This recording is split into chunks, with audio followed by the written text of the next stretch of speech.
तो अगर आप देखेंगे, सबसे पहली बात तो ये एक झूठा प्रोपेगेंडा बीजेपी आरएसएस ये कर रही है पूरे देश में कि वक्फ प्रॉपर्टी जो है वो एक प्राइवेट प्रॉपर्टी है। बीजेपी इसको ऐसा बता रही है कि ये गवर्नमेंट प्रॉपर्टी है, तो ये एक प्राइवेट प्रॉपर्टी है, नंबर वन। दूसरा, एक झूठा प्रोपेगेंडा बीजेपी आरएसएस और उनके अलाइज की तरफ से किया जा रहा है कि वक्फ बोर्ड के पास देश में 9,40,000 एकड़ जमीन है। ये एक अफवाह फैलाई जा रही है कि 9,40,000 है कितने 32 स्टेट वक्फ बोर्ड में। अगर आप तमिलनाडु, आंध्रा, तेलंगाना और ओडिशा के 13 हिंदू एंडोमेंट बोर्ड की प्रॉपर्टीज को ले लिए तो यहीं पर 10 लाख एकड़ जमीन हो जाती है। तो ये झूठा प्रोपेगेंडा किया जा रहा है कि आर्मी, रेलवेज के बाद वक्फ बोर्ड। भाई, आप तमिलनाडु, आंध्रा, तेलंगाना और ओडिशा में सिर्फ 13 प्रॉपर्टीज को कैग ने देखा। इन चारों को आप मिला लीजिए 10 लाख एकड़ हो जाती है। पांचवी बात यह है कि ये जैसा हिंदू धर्म में प्रॉपर्टीज दान दी जाती है, वैसा ही मुस्लिम धर्म में ये दान दी गई प्रॉपर्टी है। अब उसमें गवर्नमेंट इंटरफेरेंस क्यों हो रहा है? ये आर्टिकल 26 का वायलेशन है। आर्टिकल 26 में लिखा गया कि कोई भी रिलीजियस डिनोमिनेशन अपने मजहब पे भी चल सकता और अपने जो इमूवेबल मूवेबल प्रॉपर्टीज में उसको एडमिनिस्टर कर सकता। तो ये जो नरेंद्र मोदी की सरकार है वो वक्फ प्रॉपर्टीज को बचाने के लिए, वक्फ प्रॉपर्टीज को डेवलप करने के लिए, वक्फ प्रॉपर्टीज में एफिशिएंसी लाने के लिए ये बिल नहीं लाई है। ये बिल इसलिए लाया गया है ताकि हमेशा के लिए वक्फ बोर्ड को खत्म कर दिया जाए। इसकी मिसाल आपके सामने दे रहा हूं। 1995 एक्ट में वक्फ बाय यूजर है, यानी कोई चीज के इस्तेमाल करने की वजह से वो प्रॉपर्टी वक्फ हो जाती है। सर, नमाज हो रही है एक जगह पर, यतीम खाना है, कब्रिस्तान है। अब बीजेपी इस बिल में वक्फ बाय यूजर खत्म कर रही है। वैसे अगर आप हिंदू धर्म में देखेंगे, कई एंडोमेंट बोर्ड्स में देखेंगे, वहां पर बाय यूसेज वो प्लेस रिलीजियस हो जाती है। लॉ में है हिंदू धर्म के एंडोमेंट में। अब आप मेरे को बताइए, एक एग्जांपल दे रहा हूं। उत्तर प्रदेश में 1,21,000 रजिस्टर्ड वक्फ प्रॉपर्टीज है सुन्नी वक्फ बोर्ड में। उसमें से 1,12,000 तो वक्फ बाय यूजर है। जब वक्फ बाय यूजर खत्म हो जाएगा तो कौन सा लॉ अप्लाई होगा उसके ऊपर? एक ये हो गया। ये इनका ये वक्फ बोर्ड बचाने का मतलब नहीं, खींचने का मतलब है। दूसरा उसमें क्या है कि कोई 5 साल जो मुसलमान रहेगा, उसमें लिखा हुआ है प्रैक्टिसिंग मुसलमान रहेगा, वो ही वक्फ करेगा। अब प्रैक्टिसिंग मुसलमान का मतलब क्या है? क्या वो 5 वक्त की नमाज पढ़ने वाला होगा? क्या वो दाढ़ी होगी, सर पे टोपी होगी? क्या वो रातों में जाके मस्जिद में इबादत करेगा? क्या वो कुरान का हाफिज होगा? क्या उसकी वाइफ मुस्लिम होगी या नॉन मुस्लिम होगी? ये तुम कौन होते तय करने वाले? 5 साल प्रैक्टिसिंग मुस्लिम है ना, ये देख लो आप। अच्छा, कोई ऐसा लॉ हिंदू धर्म में नहीं है, कोई भी कभी भी दान दे सकता है। आप ये क्यों लेकर आए बताओ? आप कौन होते? मैं प्रैक्टिसिंग हूं नहीं हूं, मैं मुसलमान हूं। मेरे घर में झांक के देखेंगे नरेंद्र मोदी, या फिर 5 साल के बाद मोदी बोलेंगे आओ बेटा तुम मुसलमान सर्टिफिकेट लेकर जाओ। हाँ, तीसरा अब उसमें देख लो। तीसरा क्या है उसमें कि ये बोला जा रहा है कि कोई भी वक्फ प्रॉपर्टी जो गवर्नमेंट के कब्जे में है उसका फैसला कलेक्टर करेगा। अब आप मेरे को बताइए, कलेक्टर खुद गवर्नमेंट का होता है, एग्जीक्यूटिव का। क्या कलेक्टर अपने मामले में जज बन सकता है क्या? ये तो प्रिंसिपल्स ऑफ नेचुरल जस्टिस के खिलाफ है। भाई, आप में मेरा झगड़ा होगा तो आप जज कैसे बनेंगे? तो कलेक्टर को इख्तियार दे रहे हैं कि कलेक्टर तय करेगा। अच्छा, फिर सर्वे कमिश्नर होता है जो सर्वे करता है प्रॉपर्टीज को, ये बोल दिया कि नहीं सर्वे कमिश्नर नहीं करेगा, कलेक्टर करेगा। सर्वे कमिश्नर एक अलग होता है डिपार्टमेंट, उसको खत्म कर रहे हैं। क्यों कर रहे हैं भाई आप उसको? फिर आप ये कर रहे हैं कि स्टेट वक्फ बोर्ड, सेंट्रल वक्फ काउंसिल में वहां पर सिर्फ एक नॉन मुस्लिम मेंबर होता है, वो मिनिस्टर होता है, बाकी के पूरे जितने कैटेगरीज है उसमें मुसलमान होता है। आप उसको खत्म करके मेजॉरिटी नॉन मुस्लिम को मेंबर बनाना चाह रहे हैं। स्टेट वक्फ बोर्ड में पूरे मुस्लिम मेंबर्स होते हैं, उसको आप क्या कर रहे हैं? आप उसमें से कम 8 या 9 नॉन मुस्लिम को अपॉइंट करना चाह रहे हैं। स्टेट वक्फ बोर्ड में इलेक्शन होता है मुतवल्ली कैटेगरी का, एमएलए एमपी कैटेगरी का और बार काउंसिल का, आप नॉमिनेट करेंगे। अच्छा, नॉमिनेट क्यों करना चाह रहे हैं? अगर आप वक्फ बोर्ड का एक्ट देखेंगे तो वक्फ बोर्ड में आपकी प्रॉपर्टी वक्फ है, मैं उसको डायरेक्ट मैनेजमेंट में 5 साल के लिए ले सकता हूं। जब मैं अपने लोगों को नॉमिनेट कर दूंगा उसमें, तो मैं डायरेक्ट मैनेजमेंट ले लूंगा। इनकी नीयत खराब है उसमें। फिर आप ये कह रहे हैं कि कोई हिंदू वक्फ नहीं कर सकता। क्यों नहीं कर सकता हिंदू वक्फ? हिंदू वक्फ कर सकता है, वो मुतवल्ली भी बन सकता है, मगर आप हिंदू वक्फ नहीं कर सकता, उसको खत्म कर रहे हैं और हिंदू को मेंबर बनाना चाह रहे हैं आप। सेंट्रल वक्फ काउंसिल लेके देयर शैल बी, शेल का मतलब मैंडेटरी अंग्रेजी में, 2 मेंबर रहेंगे मिनिमम। फिर ये झूठा प्रोपेगेंडा बीजेपी की कि हम महिलाओं को बना रहे हैं, वो पढ़ते नहीं है। ऑलरेडी महिला का प्रोविजन है। क्या प्रोविजन है? अब ये बोल रहे कि 2 बनाएंगे। अभी जो प्रोविजन है एटलीस्ट 2, यानी 2 से बढ़ सकते, आप 2 कर दिए खाली उसको। वक्फ का एक ट्राइब्यूनल है। अब ट्राइब्यूनल में झूठा प्रोपेगेंडा करते हैं कि ये इसका डिसीजन फाइनल होता है। भाई एनजीटी ट्राइब्यूनल है, इनकम टैक्स का ट्राइब्यूनल है, रेलवे क्लेमेंट्स ट्राइब्यूनल है, ऐसे 14 ट्राइब्यूनल है जिनका डिसीजन फाइनल होता है। अपील नहीं कर सकते। भाई ट्राइब्यूनल के जजमेंट के बाद हाई कोर्ट में रिव्यू पिटीशन डाला जाता है। अपील करने से तो लाखों केस कोर्ट में है, और रिव्यू पिटीशन में हाई कोर्ट पूरा रिकॉर्ड मंगा सकता है। तो ये वक्फ के फेवर में नहीं है। फिर इसमें आपने एक कानून लेकर आए। अभी कानून क्या है कि अगर कोई वक्फ की जायदाद को चोरी से बेचता है, उसको 2 साल का रिगरस इम्प्रिजनमेंट, नॉन बेलेबल। अभी मोदी जी के दिमाग में ख्याल आया, क्या ख्याल आया?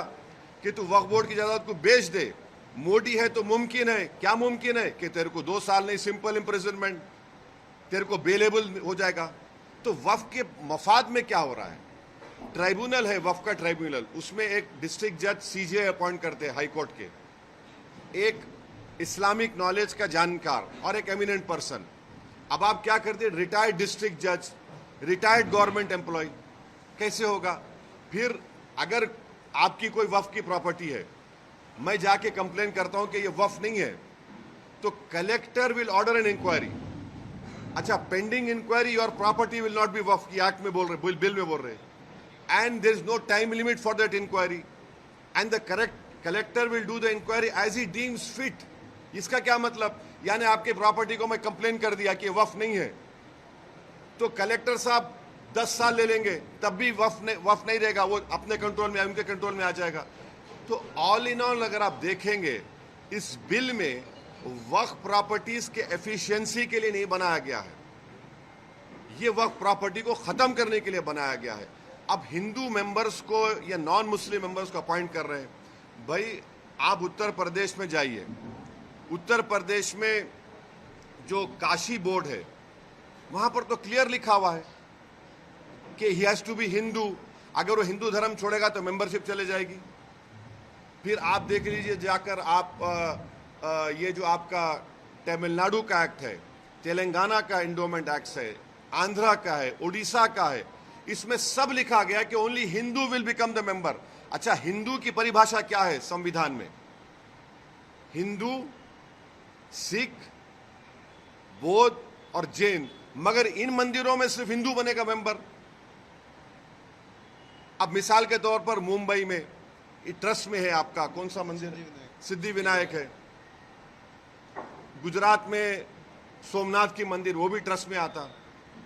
वहां पर आप किसको बनाते मेंबर? आप एक बात समझिए, तिरुपति के प्रसाद में घी में एनिमल फैट आया तो एतराज हो रहा है, बिल्कुल सही है, नहीं होना चाहिए अगर हुआ तो। मगर आप हमारे धर्म के संस्थानों में आप कैसे नॉन मुस्लिम को बनाएंगे? प्रसाद में आप बोल रहे कि एनिमल फैट आ गया, तो गलत है, बोल हम भी मानते गलत है, नहीं आना चाहिए, उनकी आस्था है। मगर यहां पर हमारी आस्था, हमारे धर्म में ये तो वक्फ बोर्ड तो मुस्लिम धर्म का हिस्सा है। तो इसलिए ये जो बिल मोदी लाए हैं, उनकी सरकार लाई है, वो वक्फ प्रॉपर्टीज को छीनना चाह रहे। अच्छा, अभी हाजी मलंग की दरगाह है, एकनाथ शिंदे का स्टेटमेंट है कि दरगाह नहीं, हम नहीं मानते। अब ये कानून बनेगा तो कलेक्टर साहब के पास जाएंगे, कोई कलेक्टर बोलेगा नहीं नहीं ये दरगाह नहीं है, ये तो कुछ और है, या इंक्वायरी ऑर्डर कर देगा। ये कैसे होगा बताइए आप? अच्छा एक मिनट ठहरिए, इसमें एएसआई के प्रोटेक्टेड मॉन्यूमेंट्स भी है। एएसआई चाहता है कि पूरा निकाल दिया जाए वक्फ बोर्ड से। एएसआई का सेक्शन 16(1) पढ़िए आप, वो ये बोलता है कि the religious character of any protected monument can never be changed. तो ये इसीलिए हम कह रहे हैं कि ये वक्फ बिल जो नरेंद्र मोदी लाए हैं, वो वक्फ की प्रॉपर्टीज को बचाने के लिए नहीं, वक्फ के प्रॉपर्टीज को एफिशिएंट बनाने के लिए नहीं। अच्छा, जो वक्फ बोर्ड को मुतवल्ली 7% देते थे अपने इनकम का, उसको आप 5% कर दिए। ये कौन सा वक्फ के मफाद में काम कर रहे बताओ आप? तो इसीलिए ये सब एक मुसलमानों से उनकी मस्जिदों को छीनना चाहते हैं, दरगाहों को छीनना चाहते हैं, कब्रस्तानों को छीनना चाहते हैं, इसलिए इस बिल को लाए हैं लोग। एक के बाद एक के बाद मैं कह नहीं जा रहा हूं, भाग नहीं रहा हूं मैं। बोलिए आप।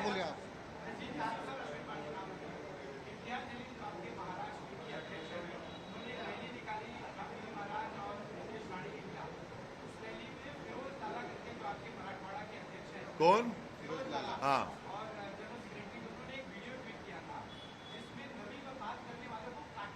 देखो मेरे भाई, सुनो एक हाँ बिल्कुल सही किया, बिल्कुल नहीं सुन तो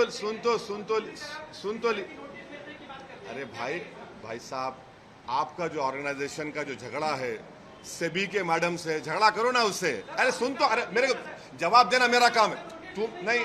देखिए, हम जवाब देंगे, आप जवाब नहीं देंगे। आप सवाल कर लिए, सुनो अभी आप जैसा चाह रहे नहीं दूंगा मैं। आप मोदी है क्या? नहीं है ना मोदी, आप तो रुक जाइए। आप मोदी तो नहीं है ना, मेरे पीछे एडीसी में तो नहीं भिजाएंगे ना आप। सुनिए, मेरा जवाब ये है कि आप लोग झूठ चलाए, आपका झगड़ा सेबी से है। आप मैडम, अरे मेरा नहीं, उंगली मत दिखाओ, ऐसा मत दिखाओ। नहीं, आप जर्नलिस्ट है, मैं आपको बिल्कुल, वो झूठ है। हम बोल रहे तो नहीं, हम आपको बोल रहे झूठ है वो। आपको अब सुन तो लीजिए, इंडिया टीवी के रजत शर्मा ने तारीफ की इसकी, अब आपको पसंद नहीं आएगा बोलना। अरे बोल रहा हूँ, इंडिया टीवी के रजत शर्मा ने कहा कि इम्तियाज जलील ने कलेक्टर को रिप्रेजेंटेशन दिया, बाज नौजवान जज्बात में थे। इम्तियाज जलील ने कहा कि खत्म किस्सा। और रजत शर्मा जी ने अपने इंडिया टीवी पर कहा कि बहुत अच्छा किया उन्होंने। ये क्या, आप तो तारीफ भी करो। इतना बड़ा मजमा आया महाराष्ट्र की तारीख में, ये सबसे बड़ा मुसलमानों का प्रोटेस्ट था। सुन तो लीजिए, शायद आपकी पैदाइश से पहले एक प्रोटेस्ट मुंबई में हुआ था शाबानों के वक्त, उतना ही बड़ा प्रोटेस्ट हुआ। लोग ये कह रहे थे कि लोग नहीं आएंगे, 10,000 गाड़ियों से पूरे महाराष्ट्र से लोग निकल कर आए। पीसफुल प्रोटेस्ट था, पीसफुल प्रोटेस्ट में बात हुई और वो बात हम रखे। अब रहा सवाल, सेकंड प्रोटेस्ट भी होगा, मुंबई में होगा। अगर हमारे डिमांड्स को महाराष्ट्र सरकार नहीं मानेगी तो आज़ाद मैदान में परमिशन लेकर हम यह प्रोटेस्ट करेंगे और ये प्रोटेस्ट जारी होगा।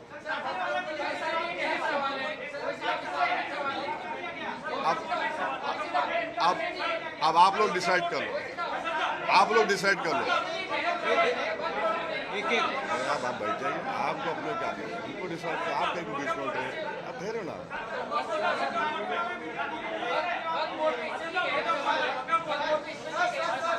सवाल ये कि निशिकांत दुबे एक एमपी है जिन्होंने जेपीसी के चेयरमैन को लेटर लिखा है। निशिकांत दुबे बीजेपी के सांसद ने एक लेटर लिखा है जेपीसी के चेयरमैन को, कहा है कि 125 करोड़ जो ईमेल आए हैं वक्फ बोर्ड को लेके, इसके ज्योग्राफिकल ओरिजिनलिटी पे जांच की जानी चाहिए। इसके पीछे विदेशी ताकत या जाकिर नाइक जैसे लोग शामिल हो सकते हैं कि 1.25 करोड़ जो जेपीसी को सुनिए मैंने इनिशियल रिमार्क्स में अपने कहा कि ये जेपीसी नहीं है, ये जॉइंट वर्किंग कमेटी ऑन वक्फ है। Joint working committee on Waqf amendment bill में जो भी होता है, जो भी निर्णय होगा, वो हम पब्लिकली नहीं बोल सकते, वो हम पार्लियामेंट रूल्स प्रोहिबिट करते। वो अंदर जो भी होगा वो चेयरमैन साहब और मेंबर्स डिसाइड करेंगे। वो लिखे हैं तो ये देखिए, मैं आपको बता रहा हूं, पार्लियामेंट की स्टैंडिंग कमेटी हो, पार्लियामेंट की सेलेक्ट कमेटी हो, पार्लियामेंट की जॉइंट पार्लियामेंट्री कमेटी हो, पार्लियामेंट की जॉइंट वर्किंग कमेटी हो, पार्लियामेंट की बिजनेस एडवाइजरी कमेटी हो, इन तमाम कमेटीज में जो भी अंदर जो होता है वो हम नहीं बोल सकते। आप मेरे को चाह रहे हैं कि कोई लेटर लिखा चेयरमैन को, वो कमेटी का हिस्सा हो गया। अभी हम उसको कमेटी में बात करेंगे या नहीं करेंगे, वो कमेटी का चेयरमैन तय करेगा, हम तय करेंगे। For exclusive and insightful videos, subscribe to our new channel ABP Live Premium.